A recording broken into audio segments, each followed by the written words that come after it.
ప్రభుత్వంలో అయిన వారు ఏ రూపంలో వచ్చినా సరే వారికంటే గతంలో ఇక్కడ కంపెనీలు పెట్టిన వాళ్ళు మళ్ళీ తిరిగి ఇక్కడి నుంచి వెళ్ళిపోయిన వాళ్ళు మళ్ళీ వచ్చిన వాళ్ళు ఎవరైనా సరే అయిన వాళ్ళు అయితే సరిపోయింది. వాళ్ళకి ప్రభుత్వ ఖజానాకు గండి పడుతున్నా సరే వాళ్లకు మేలు చేసే ప్రయత్నమే ఈ ప్రభుత్వం చేస్తోందనే విమర్శలు కూడా వస్తాయి.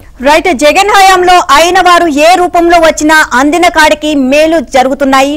గత బకాయిలు సైతం మాఫీ అయిపోతున్నాయి. కోట్ల బకాయిలు ఉన్న కంపెనీ పేరు మార్చుకొని వచ్చినా దాని నుంచి బకాయి సొమ్ముని రాబట్టాల్సిన ప్రభుత్వం వాటిని రాబట్టకపోగా మరిన్ని మాఫీలు చేస్తూ మేలు రాయి నిర్ణయాలతో దూసుకుపోతోంది.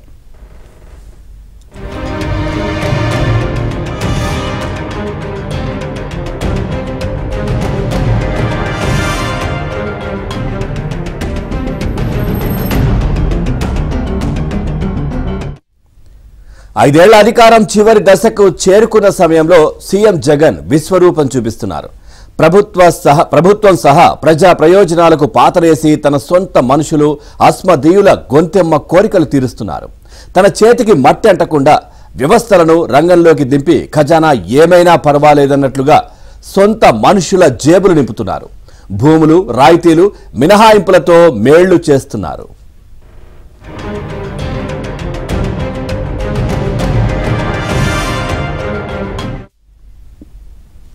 విశాఖ మన్యంలోని బాక్సైట్ ను తవ్వి తీసేందుకు వైఎస్ రాజశేఖర్ రెడ్డి హయాంలో తీసుకొచ్చిన కంపెనీ అన్రాక్ అల్యూమినియం లిమిటెడ్ ప్రజా సంఘాలు ఆదివాసీల ఆందోళనను ఉక్కుపాదంతో అణిచివేసి వేల కోట్ల విలువైన బాక్సైట్ ను తవ్వి తీసేందుకు రాష్ట్ర ఖనిజ అభివృద్ధి సంస్థతో ఒప్పందం చేయించి మరి ఆ సంస్థను నిలబెట్టారు.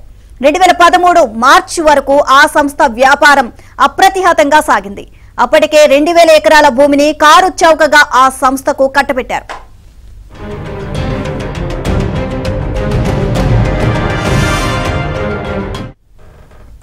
ఆదివాసీ గిరిజనుల పోరాట ఫలితంగా నాటి ఉమ్మడి రాష్ట్రంలో ప్రభుత్వం 2013 ఏప్రిల్లో ఒప్పందం రద్దు చేసింది. దీంతో ఆ కంపెనీ కార్యకలాపాలు నిలిచిపోయాయి. ఇటీవలే అంతర్జాతీయ మధ్యవర్తిత్వ కోర్టులో ఈ కేసు విచారణ జరిగింది.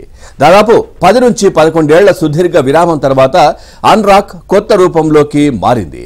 అన్రాక్ అల్యూమినియం లిమిటెడ్ పేరును పయనీర్ అల్యూమినియం ఇండస్ట్రీస్ గా మార్చుకుని కొత్తగా తెర మీదకు రాబోతోంది.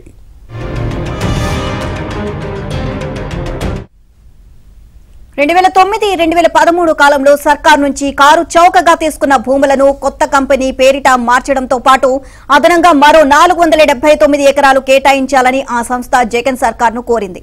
అంతేకాదు గతంలో తీసుకున్న భూములకు చెల్లించాల్సిన పరిహారం బకాయిలు వాటిపై విధించిన వడ్డీ ఇతర ఫీజులను మాఫీ చేయాలి అని ఇంకా వీలైతే మరిన్ని మేలు చేయాలి అని కోరింది.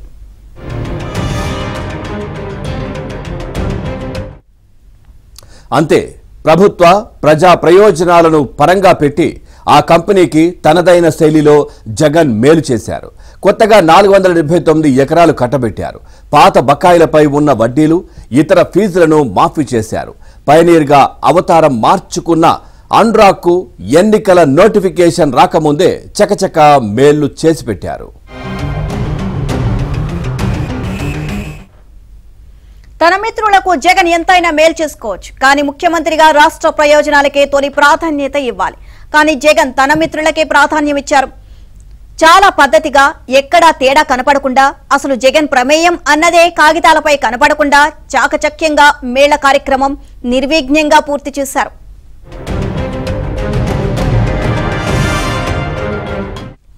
విశాఖ మన్యంలోని ఆ మాకవారిపాలెం పరిసర గ్రామాల్లో దక్షిణాసియాలోనే అతి విలువైన బాక్సైట్ నిక్షేపాలున్నాయి. వాటిపై నాటి పాలకుల కన్నుబడింది. బాక్సైట్ మైనింగ్ పేరిట రాయలసీమకే చెందిన ఓ ప్రముఖ పారిశ్రామికవేత్త నాటి ముఖ్యమంత్రి వైఎస్ కుటుంబానికి అత్యంత సన్నిహితుడి కంపెనీ అన్రాక్ అల్యూమినియం లిమిటెడ్ అనే కంపెనీ ముందుకొచ్చింది. దీంతో బాక్సైట్ సరఫరా చేస్తామని ఖనిజాభివృద్ధి సంస్థతో అన్రాక్ ఒప్పందం చేయించుకునేలా చక్రం తిప్పారు.